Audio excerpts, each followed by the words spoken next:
Dolor de espalda, de hombro, de cuello, de rodillas o de cadera.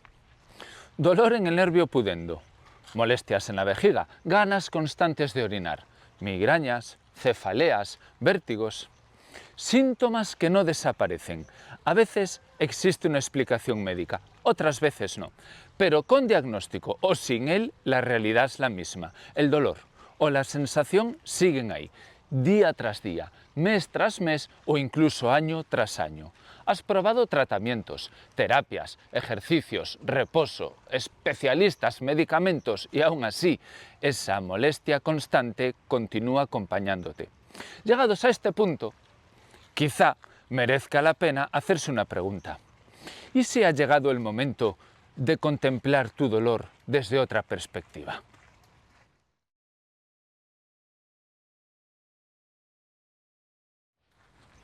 Cuando hablamos de dolor crónico o síntomas disfuncionales y de los profesionales que trabajan desde un enfoque inspirado en el modelo del Dr. Sarno, podemos encontrar a grandes rasgos dos formas de abordarlo.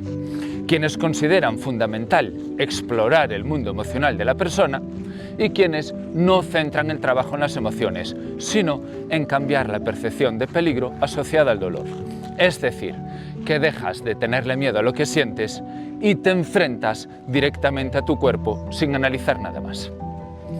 Por ejemplo, en la página web escueladedolor.com de Asier Merino y Maite Goicoechea, dentro del apartado de testimonios del blog, que te recomiendo que leas todos y cada uno de ellos, encontramos casos como el de un chico que cuenta su experiencia con el dolor crónico después de un accidente de moto cuando tenía 21 años. En un principio, debido a la adrenalina del accidente, no le dolía nada, pero en el centro médico le dijeron que tenía las rodillas dañadas y que el líquido sinovial debía reabsorberse en aproximadamente un mes.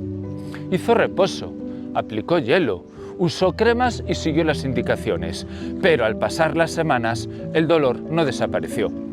Podía estar sentado sin problema, pero estar de pie o cargar peso sobre las rodillas le provocaba dolor. Es decir, realizando algunas actividades sentía dolor y en otras, en cambio, no. Durante los años siguientes visitó traumatólogos y rehabilitadores. Unos le hablaron de líquido sinovial mal reabsorbido, otros de secuelas, así que probó punción seca, máquinas de ondas, masajes y otros tratamientos, pero nada acababa de solucionar el problema. Incluso un profesional le dijo que la musculatura estaba bien y que el dolor no le encajaba, y le aseguró que con el tiempo se iría. Pasaron 4 años. Y nuestro chico de este testimonio seguía con molestias en casi cualquier actividad física: surf, fútbol, correr o bici. Más adelante acudió a un preparador físico amigo de la familia y este le explicó que tras el accidente su forma de andar había cambiado y algunas zonas del cuerpo se habían sobrecargado. Le enseñó a descargar los músculos y tendones con un cilindro de goma, el famoso rulo. Así que con una creencia firme en dichas explicaciones y tras una constante dedicación a masajearse las zonas doloridas con el rulo, mejoró hasta que tras un tiempo el dolor desapareció totalmente. ¡Magnífico! Pero años después, el dolor apareció en la cadera. Y esa misma técnica, la del rulo, ya no funcionó igual. Entonces, consultó a una traumatóloga que tras unas radiografías le dijo que sus caderas tenían una forma poco habitual, que estaban inflamadas y que tenía un principio de artrosis con solo 27 años. Le recomendó dejar el surf, sentarse de determinada manera y evitar ciertos movimientos. ¡Ah! Y claro, tras aquellas palabras se asustó mucho, aunque él notaba que el dolor tenía poca lógica. Iba y venía, no era constante y no siempre aparecía con los mismos gestos. Bueno, pues tras todo esto, un día acudió a la consulta de Asier Merino, dentro del enfoque del neurólogo Arturo Goicoechea, que viene a ser muy parecido al del Dr. Sarno. Allí comprendió que su dolor no era necesariamente una señal de daño físico, sino una alarma aprendida de cerebro. Entendió que sus creencias sobre el cuerpo y el dolor El miedo a estar lesionado, las explicaciones médicas alarmantes y la vigilancia constante habían mantenido vivo el dolor durante años. La recuperación total llegó al cambiar su interpretación sobre lesiones, cuerpo y dolor. Al entender el mecanismo, dejó de verse como alguien con rodillas y caderas dañadas y empezó a entender que su cerebro estaba generando dolor porque interpretaba peligro donde ya no lo había. Al perder el miedo al movimiento y comprender los mecanismos del dolor crónico, el síntoma dejó de tener sentido. Según cuenta, después de esa terapia no volvió a tener dolor ni molestias relacionadas con el accidente y además se sintió preparado para no caer de nuevo en explicaciones catastróficas sobre su cuerpo.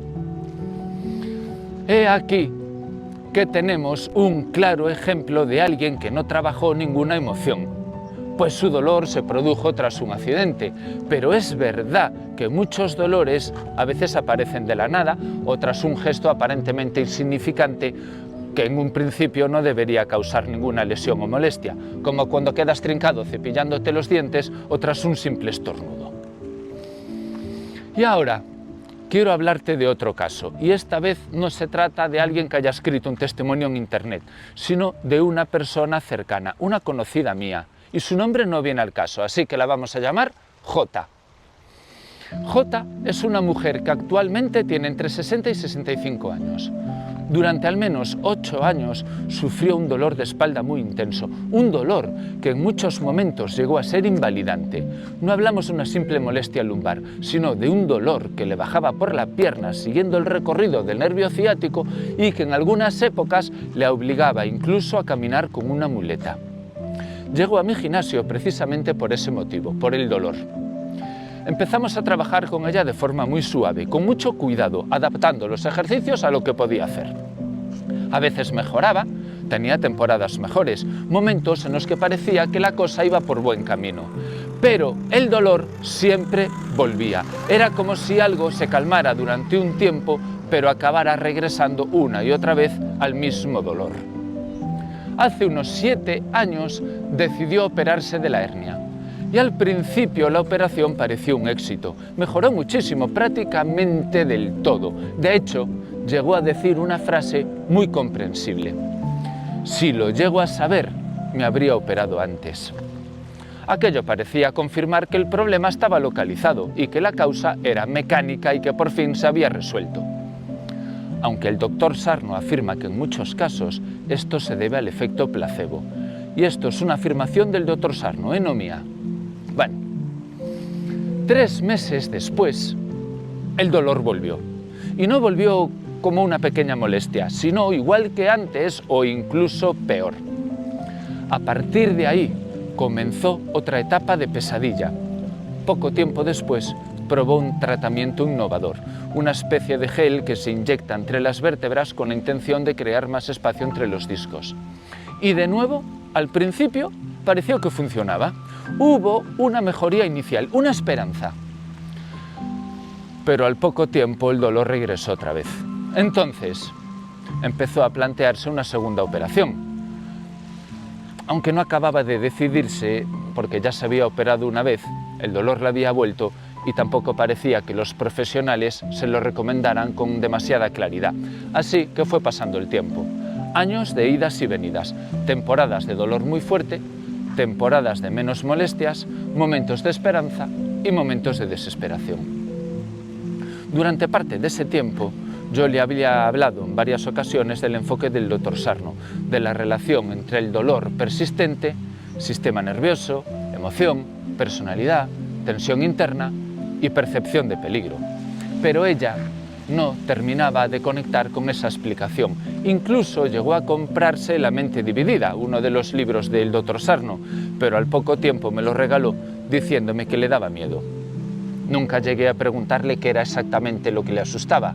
Simplemente interpreté que el mensaje no terminaba de calarle y que quizá aquella explicación chocaba demasiado con todo lo que hasta entonces había creído sobre su cuerpo y su dolor, y decidí dejarlo pasar, y es completamente comprensible. Cuando uno tiene dolor real, intenso y que te baja por la pierna y además te han hablado de hernias, discos, vértebras y cirugía, cuesta muchísimo aceptar que quizá el cuerpo no está tan roto como parece. Pero entonces ocurrió algo que cambió por completo la historia. Aproximadamente 6 años después del inicio de sus dolores, falleció su madre. Evidentemente, Jota sufrió esa pérdida, sintió tristeza, dolor emocional y duelo.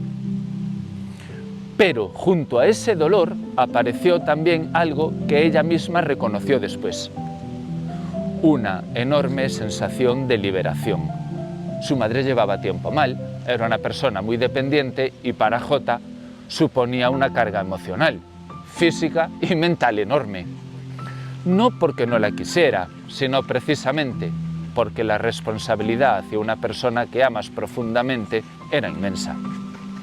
Había una tensión constante, una exigencia continua, una sensación de tener que estar siempre disponible, siempre pendiente de algo. Y tras la muerte de su madre, como por arte de magia, el dolor de espalda desapareció. No mejoró un poco y no se redujo lentamente, simplemente desapareció. Fue entonces cuando ella misma me dijo: es verdad, tenías razón. No porque ella hubiese hecho un trabajo emocional profundo, ni hubiese analizado durante meses su infancia, ni hubiese encontrado una emoción reprimida en concreto, ni la hubiese tenido que trabajar en terapia. No ocurrió nada de eso. Pero algo en su vida cambió. Algo que llevaba mucho tiempo pesando dejó de estar ahí, y cuando esa carga desapareció, su cuerpo también cambió. A día de hoy, Jota entrena durísimo, levanta peso, hace ejercicios que años atrás habían parecido impensables para ella, se mueve con fuerza, con seguridad y con libertad. Pero más impresionante es que no tiene absolutamente nada de dolor, aunque sí nota un pequeño adormecimiento en algunos dedos del pie. Ni ella misma termina de creérselo. Bueno, hace poco, hablando sobre todo esto, ella me dijo frases muy reveladoras. Me contó que ahora se toma la vida de otra manera. Antes vivía con la sensación de que si dejaba de ir por su despacho, el despacho se iba a caer, como si todo dependiera de ella y no pudiese aflojar nunca la tensión, como si su presencia, su control y su vigilancia fueran imprescindibles para que las cosas siguieran funcionando. Pero un día dejó de ir tanto por el despacho y descubrió algo pues muy sencillo y a la vez muy liberador: que el despacho no se hundió, la vida siguió. Y ahí comprendió algo muy importante: que no somos tan imprescindibles como creemos, ni todo depende de nosotros, ni hace falta sostener el mundo entero con la espalda como si fueses Atlas. A veces, literalmente, la espalda está cargando con una vida que ya no podemos seguir sosteniendo, y de ahí el nombre de este canal. El caso de Jota es muy interesante porque tampoco encaja en la idea simplista de que tienes que trabajar una emoción concreta para curarte. Ella no hizo eso. No se sentó a buscar una emoción reprimida ni siguió un proceso psicológico estructurado. Tampoco encontró ninguna escena olvidada con una herida secreta. Lo que sí ocurrió fue algo fundamental. Cambió una circunstancia vital que estaba suponiendo una enorme carga para su sistema nervioso. Había probado cirugía, tratamiento, entrenamiento, ejercicios suaves, descanso, fuerza, prudencia y todo tipo de solución. Y nada había cambiado de forma definitiva. Sin embargo, cuando cambió algo profundo en su vida, cuando desapareció una carga emocional y una responsabilidad que la mantenían en tensión constante, su dolor desapareció por completo. Y esto no demuestra que todo dolor sea emocional, ni que toda hernia sea irrelevante, ni que haya que despreciar la medicina. Lo que muestra es algo mucho más interesante: que el dolor persistente no siempre se explica únicamente mirando resonancias, vértebras o discos, que a veces hay que mirar también la vida de la persona, su carga, su miedo, su responsabilidad, su forma de manejarlo y controlarlo todo, su sensación de no poder parar. Y es que a veces el cuerpo no empieza a cambiar cuando arreglamos una parte de nuestra estructura, sino que empieza a cambiar cuando la vida deja de pesar tanto. Así que la pregunta es inevitable. ¿Para liberarnos del dolor es realmente necesario descubrir y sanar una emoción reprimida? ¿O basta con que el cerebro deje de interpretar nuestro cuerpo como una amenaza? Así que aquí me pregunto, ¿emoción o no emoción? Esa es la cuestión, ya que ambos enfoques están teniendo muy buenos resultados.